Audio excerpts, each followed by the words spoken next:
Hello and welcome to the TV show. I'm John. And from Chicago's North Side, I am Scotto. And without any further ado, on to this week's show, which is from 2015, The Expanse. The Expanse is an American science fiction television series developed by Mark Fergus and Hawk Otsby, what a name, for Sci-Fi, based on the series of novels of the same name by James S.A. Corey. It's set in a distant future where humanity has begun colonizing the solar system. The series follows a diverse group of protagonists as they unwittingly unravel and place themselves at the center of a conspiracy that threatens the system's fragile peace. The first 3 seasons aired on Sci-Fi, who then canceled the series. It was picked up by Amazon, who then produced 3 more seasons, culminating in the series finale, which aired on January 14th, 2022. We watched the first 4 episodes of Season 1. Episode 1, Dulcinea. I like how the opening titles, at least for the first episode, set up the story so far. Yeah, it's pretty clean too. It's not, like a hit you over the head, history lesson or anything. The writing on this show is exceptional. Yeah. In general. It's to the point, yeah. know? And I love some of the details in that opening scene, which we still don't really understand. Yeah. I kind of understand it because I've read ahead, but in the first 4 episodes, you have no idea, even though you now knew who the woman is. I love how they show that she's in 0G with her hair. Right. Because she's either underwater or in 0G. You can't quite tell until you realize she's breathing, and they pull back and there's no water. So yeah, she's in 0G, but her hair is behaving very much in the same way.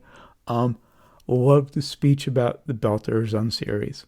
And just the whole dynamic of this and how there aren't enough people right now thinking about how important clean water and air is going to be in the future, and how that future is getting closer and closer right now. Quick synopsis. Earth is a fascist totalitarian government. Mars is a corpocracy. And then there's Ceres, which is in the asteroid belt, which is the colony. Yeah. Up to the point where we're at, there was a setup for a war between Earth and Mars that's kind of being revealed to not be the case now. At the end of the 4th episode. This, to me, feels like a combination of the BSG remake, Cowboy Bebop, and a little bit of Firefly. I was thinking Blade Runner and Dune. Dune, interesting. Well, yeah, because think about it. A lot of Dune is about the exploitation of resources. The political stuff in Dune. I tend to forget about that. I tend to think about the supernatural stuff, but yeah, there is also the very political backstory in Dune. I mean, it's a very large part of it, and just to a modern audience, so it's like Araki. Oh, Iraq? No, Araki. Like whoa, Arrakis. Okay. Arrakis, yeah. Which is real close to Iraqi. Yeah. At first, I wasn't sure if the guy with the hat, Thomas Shane's character, was a cop or a bounty hunter. Oh, I thought, I picked right away. He's like, a cop on the take kind of thing going on. He's basically station security on series. Although he's kind of got the heart of gold still, even though he's taking the money, he's still doing the inspection himself, to make sure that, the air is clean still. And at first, I thought his trainee was the same guy who was on the ship later, Holden. I thought it was the same guy. I was very confused until I realized they were 2 different actors. Took me a minute to figure that out. Which made me very confused because Holden on the ship is military, or sort of. It's kind of a merchant marine alien type of situation on the ship initially. Yeah, but I can see where you're getting the Battlestar Galactica thing from, because it's very military, Navy. And I think the Mars thing, they talked about Ganymede, that's leaning about Cowboy Bebop. And I think there are other people online who've mentioned Bebop. And just that kind of lived-in universe feel is very Firefly to me. Yeah. It's kind of what Lucas, set out to do in the beginning of Star Wars, where taking it out of the silver jumpsuits and more the rust and shit falling apart. And just in that first episode, they give you a brief scene of a UN representative on Earth. Basically, UN runs Earth, Yeah. torturing a belter who they suspect of being a terrorist. And first off, I love the detail of the belters, some of the belters being taller, the people who've lived there long enough, or whose families have lived there long enough because of the decreased gravity. Love that detail. But she's torturing this belter, and it really puts you on the belter's side. Well, yeah. I mean, just the whole crushing of gravity on somebody like that. Mm-hmm. And yet, normally you wouldn't even think about it yourself. But yeah, just thinking of the weight on him, you could Yeah. just feel it. Oh, speaking of the XO, of course, before, Mm-hmm. did you see who was playing the outgoing XO on the ship? The great Jonathan Banks. Yes. And I was so sad to see that he was that was his just Yeah. Just one only quick scene. appearance. Yeah. And of course, the husband of the Oh, UN politician. Brian, what was his last name? You know, I can't remember his real name, but I just know Yeah. him as Abu. Yeah, I've seen him in a ton of things. First name's Brian. It's a very English name, but I can't, even though he's Indian. I think he's You're Indian. a very bad man, Jerry. Yeah. Great actor. And, I love him and everything. and I think he had something with Matt Frewer too on like a sitcom that the two of them were like fucking fantastic together. I can't remember the name of it though. I thought this was actually done earlier than 2015 at first. Mhm. It wasn't until yeah, like I thought it was like a 90s thing, and it was just really advanced for its time until I saw the New World Trade Center when they came into New York, and I Right. was like, oh, hmm I just looked it up. Brian George. I just wanted to make sure I gave him proper credit. oh, good, good. When they did the flip and burn, Holden's ship, the Canterbury, looked fucking enormous. The sense of Yeah, scale in some of the space stuff is brilliant. and some of the effects are really good. I think later on, a later episode, the space battle was a little tough to follow, but Yeah. maybe it's just watching it on my monitor instead of an actual TV screen. But I will say, if the show does fall down anywhere, it's the CG and some of the space stuff. mostly I'm okay with it. It's It's just the fine, but battle. I've seen better on TV.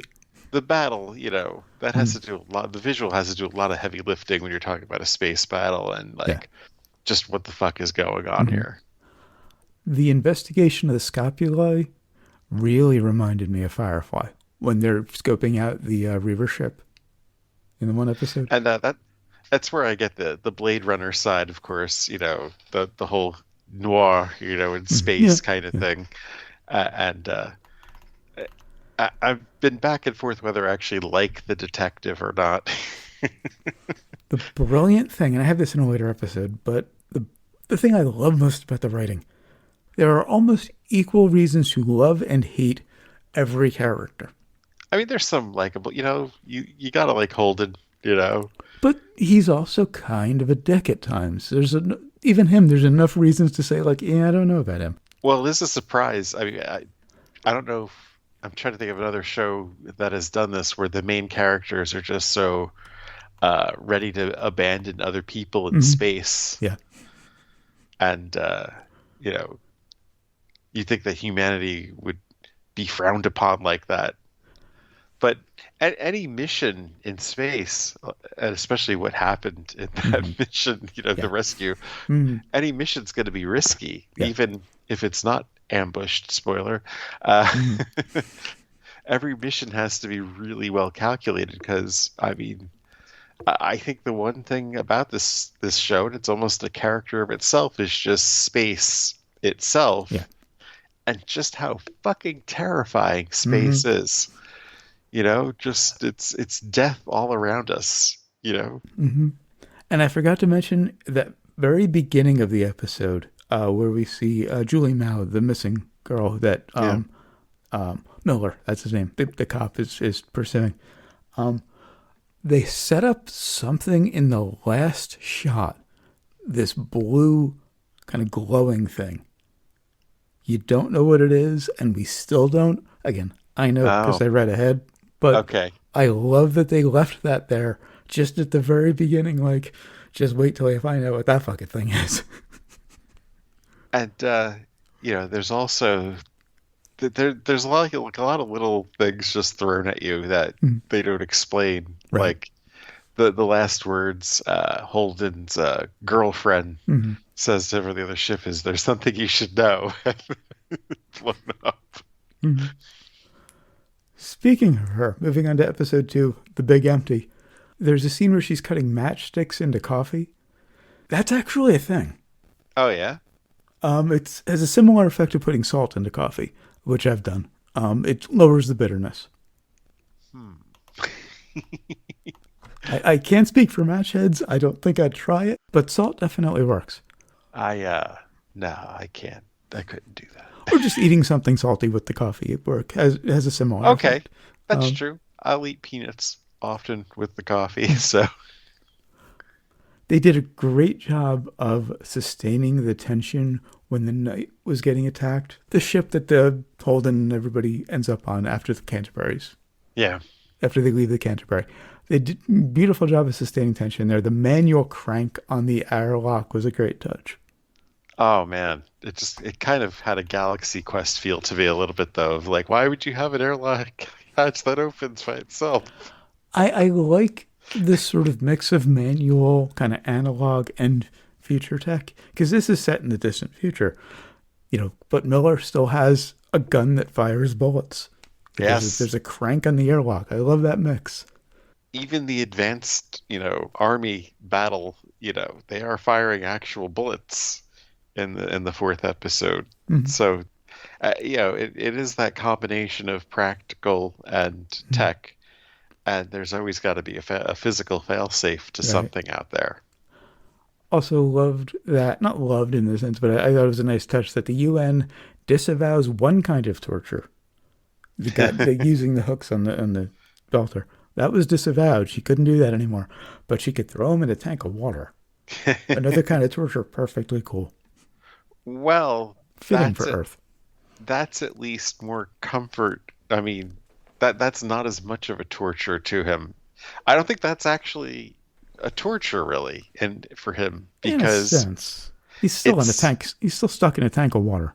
I mean, he had a breathing apparatus on. He wasn't, drowning or anything. But it's mitigating the gravity effects, which was the torture. That's a good point. I didn't think about that. That's why they're like, if you want to interrogate him, you need to have him in a tank of water. So for us, that would be fucking scary to just be trapped in a tank of water. But for him, it was to acclimate to the gravity. Given that the only time I've ever walked has been in a pool or in a body of water, I should have thought of that. Love that slow burn about what actually blew up the Canterbury. Yeah. Oh, and I like how just the pieces kind of start fitting in this in a natural way, not like really forced. Also nice to see Havelock, the trainee, Miller's trainee, finally getting a personality when he stood up for the Belters accused of taking the water from the green space. Maybe you could say a little too late, given what happens later, but it did get a little too tense for me when Shed and Alex were running out of water. When they were Holden and Amos were trying to fix the radio. Oh shit! When they were running out of air, air. Sorry, I got my brain was in the other. That just got a little too tense for me. Oh, that was absolutely nuts. And speaking of practical tech, if you're out in space and using like a wrench, you need a fucking tether. Yeah. And ultimately, the whole situation was solved by percussive maintenance. Well, yeah. Which I looked up and it's not just a thing from Star Trek. It's actually a thing in the real world, percussive maintenance. The term was coined for, hitting something to make it work. Go back to last week's episode of The Hearing for my story about percussive maintenance. When you think Shed is dead in episode 2, that is a great head fake, especially given that he's the medic. Right. And there's just this great kind of procedural nature to the story on the night. it's all these things they have to do to survive the situation. It's Yeah. just this nice kind of procedural element to it.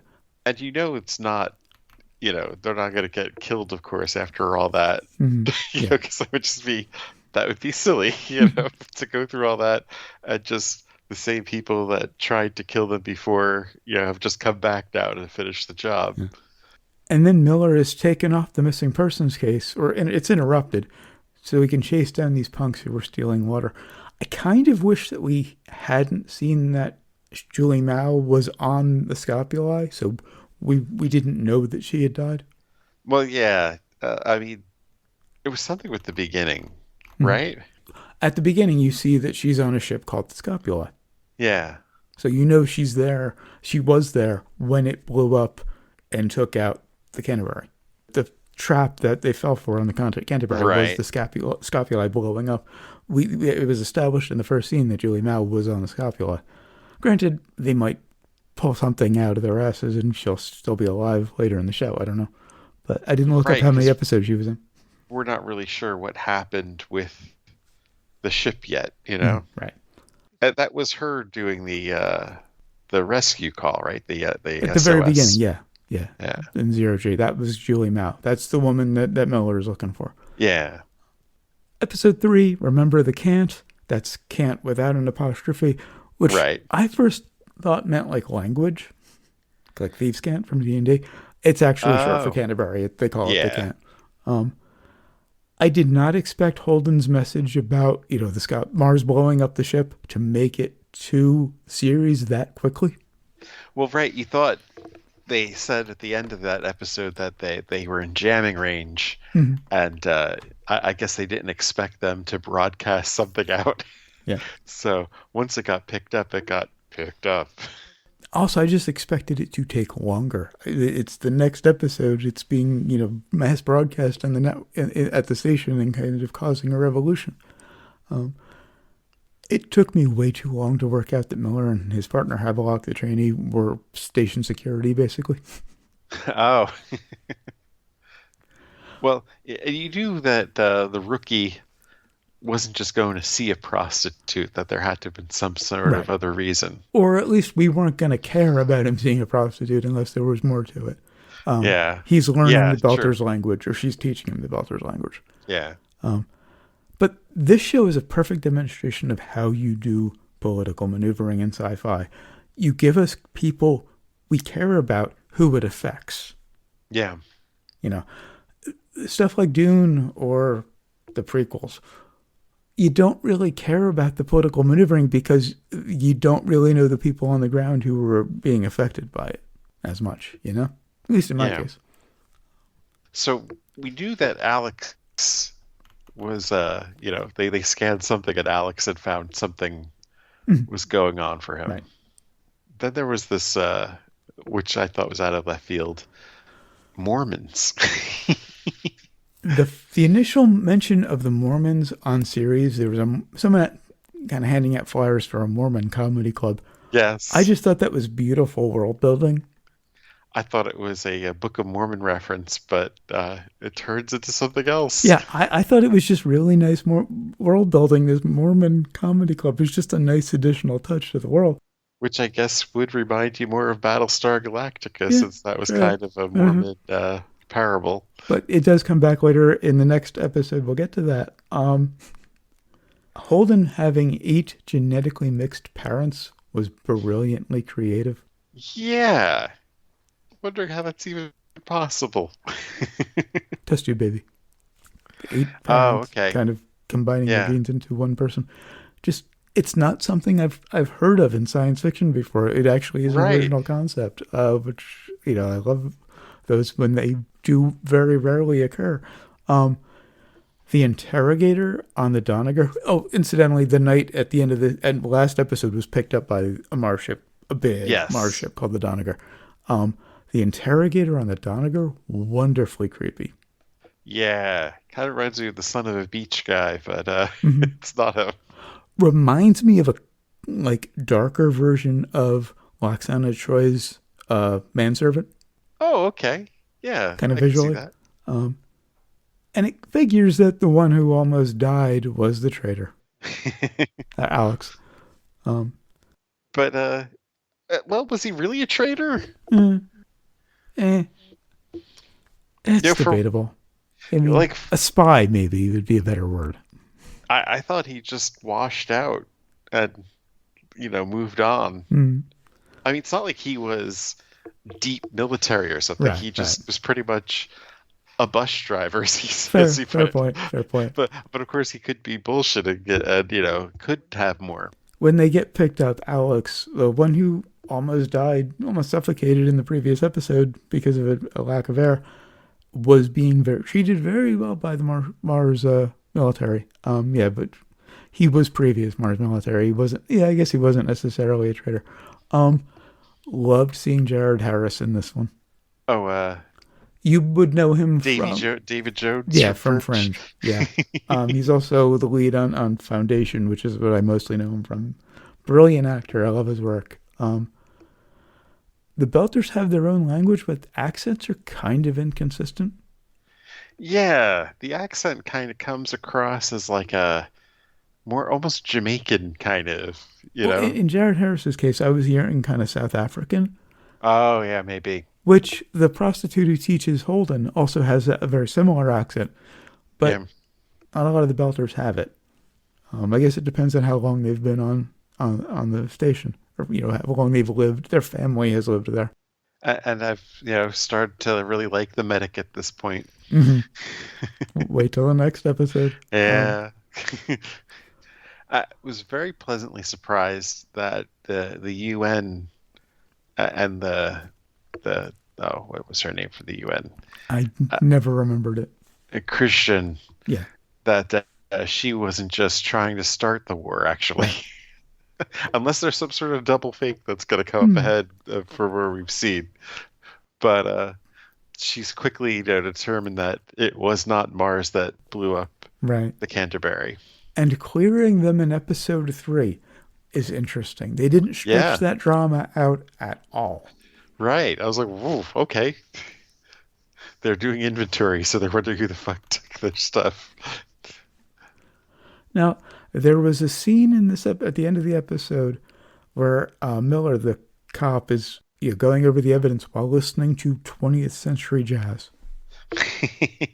Yeah, I think for Miller, they're just trying too hard, you know? Mm, And you know what though? They kind of reference that in the episode, the ridiculous yeah, hat. yeah. But okay, formal music from hundreds of years ago survives because it was made for rich people. Mm, The folk music from hundreds of years ago has not survived for the most part. It's very rare. yeah. Small amounts of it has, but it's super super rare, and it's prized when we find it. Jazz is not formal music. Jazz is folk. Jazz is popular music. The recording formats we have today probably aren't going to survive hundreds of years into the future. The music that's out now in, I don't know what year, they didn't give us a year, but let's say 500 years in the future, that music's going to be forgotten. And maybe I'm missing the point of jazz, but isn't it the spontaneity of it? I mean, I Well, know yes, there's which skill is, in there too. well, yes, it's all meant to be improvised, which means if that's a new recording, it kind of goes against jazz, but Yeah. that'll happen. If it's written down, it will be recreated as it was. The piece we used on Zombie Takeout, the toccata from Toccata in Fugue in Yeah. D minor, that was improvised. Toccata means to improvise. It's just Okay. this one improvisation that Bach did that became cemented. So yeah, that's going to happen. But the instruments on that recording were 20th century instruments. Because even if the instruments don't change much in that time in terms of design, the materials will change. They will sound significantly different. The quality of the recording will be significantly different. So that was a modern recording, modern to today, being listened to hundreds of years in the future. And it's just a trope of like using jazz to make a Yeah, character. they were pushing the noir thing a bit too much. Yeah, I'm Yeah. just nitpicking, but because I'm a musician, it just irritated me. I was just starting to remember Havelock's name. Oh, yeah. Because I had him mixed up with the actor's name. I thought it was Hernandez, which is Jay Hernandez is the actor. I mixed the two up. And then, yeah, well, you think he dies at the end of this episode. Yeah. On to episode 4, CQB, short for Close Quarters Battling. The difference in life expectancy on Earth and Mars, which is like well over 100 years, and on Ceres, which is like barely 70, or not quite 70. That was interesting. Well, it's kind of something that's going on with our planet. Yeah, it has to do with resources. Depending on your zip code, there is a certain life expectancy on this planet. That's a fact. Well, your means in general. My zip code ain't bad, but my means ain't much, so we'll see. Yeah. The group of ships that looked like asteroids at first that attacked the Doniger, that was a really nice touch. Yeah. They're just kind of floating there. You can't even tell they're ships, and then they turn around and fire. Loved that shot. And now we find out the Mormons are building a ship to colonize another planet, or to send people to another planet. Yeah.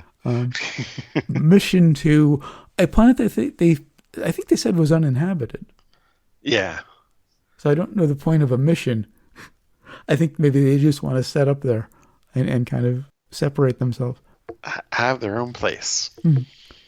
And so they gave us a head fake for Shed the medic's death in the last episode. In this one, they take his fucking head off with a railgun. Through the hull of the ship. It's kind of a Darth Maul, like, maybe he survived that. Rail came in one wall, went out another, and took Shed's head with it, and his blood was going out the hole, which was some beautiful gore. Yeah. And just the whole crazy, low gravity situation. Yeah. I don't know how that wouldn't just start sucking much more forcefully into the room out, Well, I mean, you need to adjust reality for dramatic effect a little bit here and there. Unless maybe there's some sort of force field on the ship. I don't know. That keeps some of that in. Yeah, slows the process down. Mm-hmm. But Naomi and Amos, two of Holden's crewmates, had to fix it. He used a metal plate that he ripped off of a door, or a metal door that he ripped off of a compartment. She used a binder, like a 3-ring binder, and then they put sealant around the edges of it. I'm glad that they established that it wasn't going to last long, because the binder was a little iffy for me. Like, if that fixed the problem permanently, I would have been like, I don't know about that. There was some really nice gore when they got the holes closed and the room repressurized, and his innards just dropped straight down onto his corpse on the rest of him. And I like how there's a mystery about Naomi, Mm-hmm. Yeah. Because they said she's hiding something, but of course that could have just been that, the secret that Holden revealed to her before they, while they were on the mission, that it was him. Yeah, in an earlier episode, before they went to check out the scapula. The very beginning. Yeah, was it the first episode? Yeah. Okay. They got a distress call about the scapula, and they were going to ignore it because they had to get to Ceres to drop off the ice to get paid, hence the alien vibes. But Holden logged it, which meant they had to go check it out, and it ended up getting the ship destroyed. And he admitted it to her. Right, he did it anonymously. Yeah. But because it was logged, they had to go and do it. Right. And he confessed to her, which was kind of like, okay. Yeah. I knew that was going to bite him. Well, it hasn't bitten him in the ass yet, but it's going to, I'm sure. Yeah. Well, I mean, it's why he said, they wouldn't be here if it wasn't for me. We got to go back for them. Yeah. I like that Alex didn't argue about taking the sedative once it was made clear to him, you are the obvious choice. Yeah, I'm not sure how much I really dig Alex. He's kind of annoying. Yeah. He's kind of annoying, but I also kind of relate to him because I just like the I don't know what I'm doing here vibe. Yeah. Like I said, the jury's out. Some of it, like his acting, feels a little forced with it, though. Mm-hmm. I mean, I don't know if unless there's something going on and that's a put on. It just feels like they cast a comedian in a role that was maybe a little too heavy for a comedian. Yeah. It's kind of like Miller, though, the detective, Mm, where things are like they feel forced, but I think they're supposed to feel yeah, forced. Like he's going for that whole look with the hat right. and the jazz and He's everything. playing the role. The Yeah, Miller is playing a role as well right, as obviously Thomas Jane. right. The character is playing the role. Yeah. But could Alex be doing the same? And Mm, of course, we'd have to watch more to find that out. right. That big needle that Miller put into the corpse's arm looked incredibly real, like painfully real. And Yeah, I have tattoos. I've had plenty of blood drawn. I am not averse to needles, but that looked painful. just the fishing around. And of course, like the line though, if it's not like I'm hurting them. Another great surprise, kind of the opposite of the shed surprise, was Havelock turning out to have survived getting spiked in the stomach. It was kind of a cop out, but it wouldn't have made sense if he died this quickly. That would have been like the ultimate swerve, Mhm. like it would have been holy shit, they killed this guy off, and you think he's really gonna be the rookie Uh, first day on the job kind of thing. I Just kill him didn't off like really that. blink an eye other than like, oh, I was just remembering his name. Oh well. And I figured, okay, they killed him off quickly. Didn't blink an eye at it. Now he's back. Like, Oh, come okay. on. They have him learning a language from a prostitute and Yeah. stuff. Like all those details. Like, uh, if that's just like to throw us off, I mean, that would have been a lot of respect for that, I think, to kill off someone like that. That's Game of Thrones level shit there. But in just 4 episodes, they've done this great job of setting up a mystery and a really Yeah, good cliffhanger. Um, definitely. so they need to escape the Doniger now because it's under fire, and they need to get Holden back to the Mars government because he knows who, or he can clear Mars of attacking, the Canterbury. Um, so they have to go through zero G amid a firefight.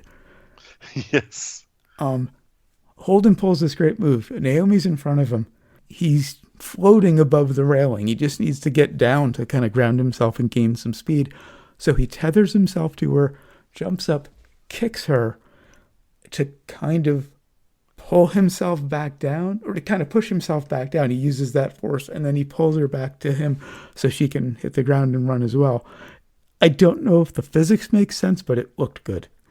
Kind of a slingshot thing. Yeah, I bought it. I didn't think that much out yeah. of it, but I didn't until right now, and I'm it, wondering if is that gonna? Zero G physics is weird. well, right. How much people have exercised in zero Yeah. G? I mean, I know they're on Um, the space right. station, but do they have that much room to try Mm. something like that? Yeah, I don't know how the physics worked, but it's science fiction, so it looked cool. Rule of cool. Um, Loved seeing Alex at the controls of the Tachi, the ship they're taking to Mars, shooting his way out of the Doniger. And man, like, do you recognize the Star Trek thing going on here? Hmm? The Corbomite maneuver, Oh yeah. Okay. the them destroying, setting the self-destruct on the ship. Right.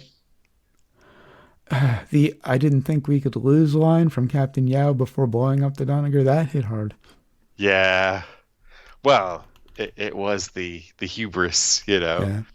Like she didn't really interrogate Holden enough, Hmm. No. She didn't believe Holden all that much Right. either until it was too late. And if she had listened a bit more carefully, she would have known that these guys had some kick-ass weapons Right. Right. and would have probably just tried to have ran. Hmm. But that also sets up where we're going from now because every character in that storyline that we care about is now on this one ship, in this Yeah. fairly small ship. Not as small as the Knight, but still fairly small. And from what I've read, their story is going to stay on that ship for quite a while. Oh wow. I'm hoping the Martian isn't dead. But it looked like he was pretty much a The goner. interrogator? Yeah. Yeah, I think it's strongly implied that he dies at the end of the episode.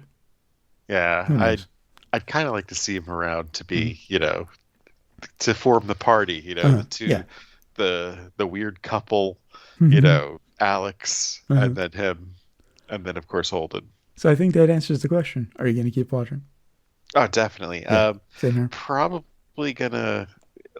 I'll have to get Mrs. Scotto in for these first 4 Mhm. episodes, but probably at a time when we're looking for we can watch something tense Yeah, yeah, again. right. Right Um, now it's been kind of chill, mhm. A Yeah. lot of David Chang's live dinner show on Netflix. I watched part of the first episode some time ago because there was a lot of chatter about it on the internet, and a lot of people who I follow and respect absolutely fucking loved it. It just wasn't the kind of sci-fi I was looking for. It was mostly about the missing person thing, and I didn't see the hooks to the space stuff, and it just wasn't what I was looking for. I kind of belled. I wish I hadn't. I'm definitely going to give it a second chance now. I've really enjoyed those episodes. Well, yeah, I'm shocked it went on this many seasons. Mm-hmm. So that's pretty cool. That's a lot to watch. And they led to a proper finale, it sounds like. So, it doesn't cut off Yeah. weirdly. Um, that's it for The Expanse. Until next time, when we'll be reviewing Scott Pilgrim versus the World on Zombie Takeout. Always remember, never forget, wherever you go in life, There there you you are. are.